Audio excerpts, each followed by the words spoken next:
Patenaude. We'll start with Rob. Dave, with all the injuries along the offensive line, naturally you want to get the best five on, moving Johnson over to tackle. How did that work out? And also, is Weston Franklin an option for the guard position? Uh, Cross training those guys has been earmarked to everything that we stand for, right? So um, you have to be able to play your best players, and you have to be able to settle those guys into a role. Um, but you also have to be flexible enough to put your next best player out there.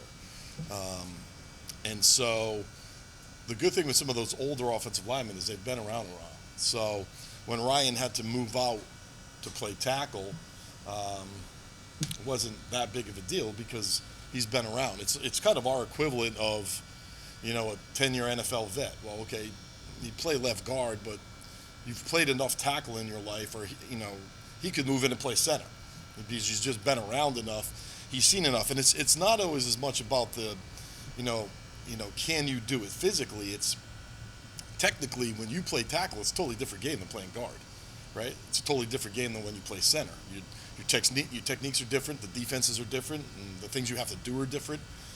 So that's the biggest thing about trying to be flexible with your guys and build your depth, and then continue to bring some of the younger guys along, like a Weston Franklin, who I think if he went in the game, he's played predominantly center.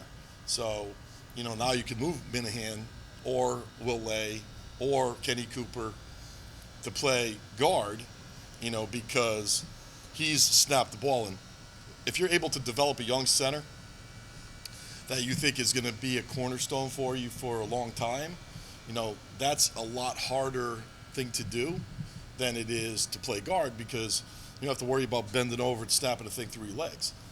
So we're developing him as a center. He's come a long, long way. And he's a big physical guy. So, yeah, I mean, it's all hands on deck for the next, 6, 7, 8, 9 weeks. What have you seen from Virginia's defense? Obviously, you get to go against an odd front quite a bit now. Just kind of what are you seeing from them on the film? Similar to us in their scope.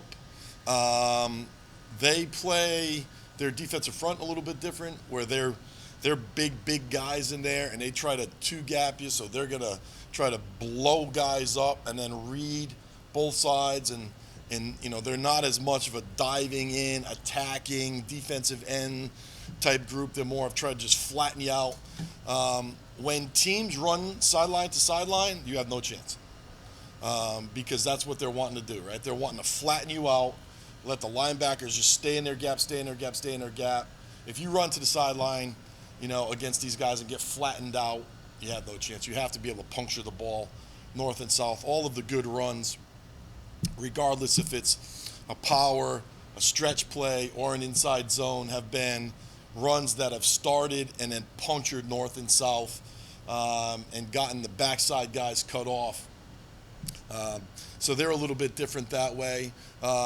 And against Duke, I mean, they sat their safety at 9 yards, and they play, what we call zero robber, right? So everybody's playing man coverage, and that guy's sitting there waiting for the run, and when he sees the run, he's going to trigger, and he's going to try to make 8, 9, 10 tackles just doing that, kind of like what Wanye does. As soon as he reads run, he's coming. He bounces, he reads pass, he tries to get back and help and do their thing. They're not a huge pressure team. They play the core of their defense in that three-man structure, and they're always going to have one guy in the overhang on one side and one guy in the overhang on the other side, and they're going to force the ball back into those 5 interior guys and that one rover who's basically trying to, steal it from sideline to sideline. So really, really well coached. They're not over extravagant. On third down, they do all the crazy stuff that everybody else does, but they never misfit anything. And I think that's the big challenge of, being able to move those two-eye guys out of the way, the guys that are trying to two-gap you, and still puncture the ball north and south. Of course, ever since Sims has been healthy, he's been on the tear when he's able to get on the field and do damage. Specifically in your road game against Duke, he was able to lead the drive downfield. What do you feel has helped Sims be so successful, especially in the road games? I don't know if I've ever really thought about that way. I guess that there's not a ton of pressure. There's not a lot of, there's not 50, 60,000 people. I don't know. You know what I mean? When we went to Syracuse last year, he wasn't very good. So, I think the biggest development with Jeff is just that he's been there and he's been doing it. And in the Duke game, he threw a couple of bad picks. One, he kind of got pressured and he threw off his back foot. The other one, he just missed a read. I would say overall his play has been really, really good. I would not trade Jeff Sims for anybody. He is a real threat running the ball, and his ability to throw the ball down the field and read coverage is 100 times better than it was last year. So and it all goes together, right? When you're protected and you have a good scheme called and he gets a chance to get a look at it and the wideouts go get it, there's been really, really positive plays. I mean, I think he's averaged, over 300 yards the last couple games throwing it. And then in the Duke game, we missed a couple shots. So we got off to a good start, and then we took a few shots and we missed them. They got a little momentum. We lost a little momentum.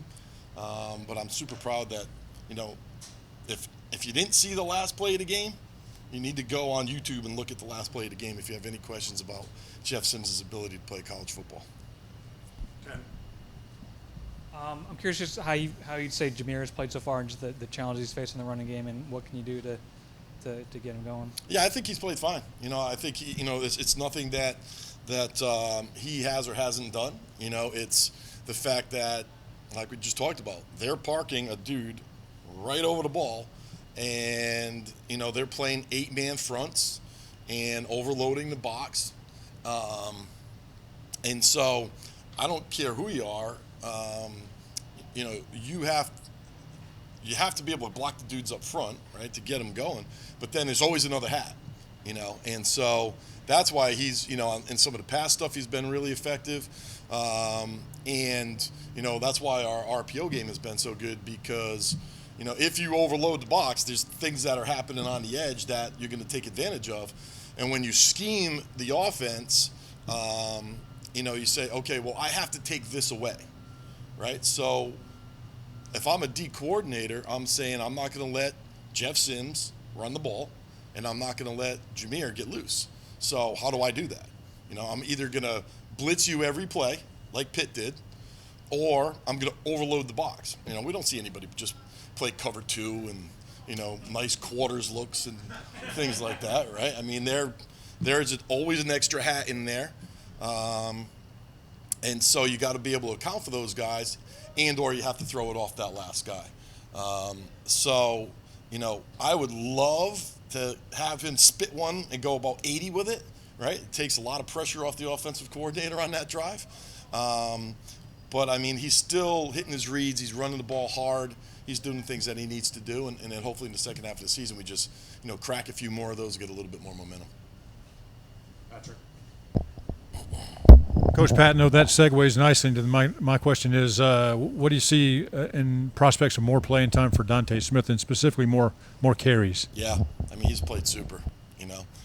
It's that's kind of the weekly question, right? It's like you have J.P. Mason, who was a preseason all-league guy, right? And then you have Jameer, who's as good as anybody in the country, and then you have Dante, who all he does when he gets the ball is make plays. So you have seen a little bit more 20 personnel stuff from us, trying to get those guys on the field and move guys around and that type of thing. But I mean, his overall development, and we've talked about it in the past, from where he was when we first got here, and just his understanding of football and protections and where the ball's being run. I mean, when he was young, he would just take off flying down, flying into a gap, and he would be 4 gaps wrong. Right now, he's hammering that ball where it's supposed to go, and and he has just natural ability to break tackles. Probably as good as anybody I've seen in a long time. So. It's a good situation to have, right? And you say, well, if you're doing that, then who's not playing? Who's not getting the carries? So you say, hey, we want to get Jameer, 15 to 16 carries and 5 catches. Okay, cool, but then who's not carrying it? So yeah, I'm super happy with those 3 guys and being able to mix all those guys in and out. With obviously Devaney's injury and Leonard's been banged up, does that open the door? You obviously said some more 20, but even like 10, because you like Malik and Nate and those guys, maybe you can get a little more interesting with your slot receivers and open it up a little bit. Yeah, you don't think we were interesting before with our slot receivers? Yeah, I mean, again, that just goes to building the offense. You have to be able to put your best guys on the field, and there are drawbacks when you put certain personnel groups on the field as opposed to others, right? So when you have the big guys on the field, you're gaining an extra bigger body in the box where you can run some of those things. You put speed out on the field, now you spread the field, and now that's a whole nother dilemma defensively. And then when you can mix and match the 20 personnel people, and actually in the Duke game, we went with, some big, what we call Big Ten, which was, P.J. Harris, as a pseudo tight end moving in and out of the box to try to create different pictures. But yeah, you have to be able to mix and match those things, and those little slots are dynamic. So being able to get in 10 and spread the field, you still have to be able to run the ball. And that kind of limits you to the types of runs that you're running, but it also makes them defenders from sideline to sideline, which is a good challenge. Time for a couple more, Rod, and then we'll wrap up with. You talked about the blitz. How have the running backs? How has their role grown in being that extra blocker in the blitz packages? Yeah, I mean, you always have to balance out when they're going to block and when they're going to release, right? Because if you're just every time that the back's in the backfield, he blocks, then you could scheme the blitz. But if he's going to free release, now you have to chase him out of the backfield, which we've done a bunch of.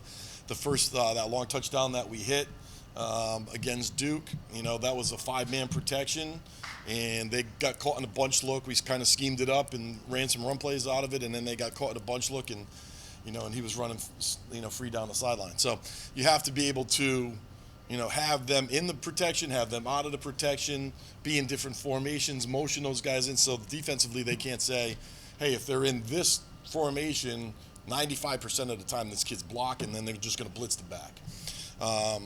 Technically, they are so much better than they have been. Understanding what to do, both Brent and Tashard have done a great job of teaching them the protection, understanding the protection, switching the protections, not letting people game us as much. And then, again, on third down, you're going to see a crock pot of every defense that's out there. So, but they've done a really good job, and they take pride in, being able to stand in there and protect the queue. Ken, like to wrap this up? On Jeff's, the 1-yard touchdown run, you went under center. I mean, he dropped the Yes, ball, he but did. it scored, and so it was one of those. It works, but maybe not the way you wanted to. Exactly. Yeah, that's not how we drew it. Like, I guess what prompted that, and is that something you want to keep developing? Yeah, no, and our goal line, in a few of the games we've been in, we've been under center and had that, that package of fly motions and things like that. And I think the one thing that it gives you that being in the pistol or the gun doesn't give you is the ability to sneak the ball, right? So I think that's the benefit of being under center, where with some of the fly packages in the zone, in the play actions opposite, and that thing, you can, your number one play is quarterback sneak, right? So that's the piece of it that you get a little bit more mileage out of. But I mean, if you put the ball back there at 6 or 7 yards and you hand it to JP and you hand it to him from the gun or under center, it's the same run, right? It's blocked the same way, the run's the same way, it hits the same way. there's this like misconception that you got to get under center and hammer the ball. Well, that's cool, but you're running the same play, and the timing is exactly the same. So I think what that does is it gives you the ability to be able to sneak it and or come out from under center. Now you do have some different play actions and things like that when you're coming out from center than you do when you're in the pistol. But I think you have to be ever evolving. And of course, we've talked about it over the weeks that, when you get inside the 10-yard line, you have to score touchdowns. And in this league, everybody's pretty good on O. So, you're not winning, 10-7, right? So, you have to, you're shooting for, try to get to the 30s and, because realistically that's where, even if you're playing great D, that's where a lot of teams are, if you look at it statistically. So, the big emphasis has been and always will be that we would love the kicker to come out, but let him kick a PAT, not a field goal. Okay. Coach, appreciate it. All right, guys. Thank you.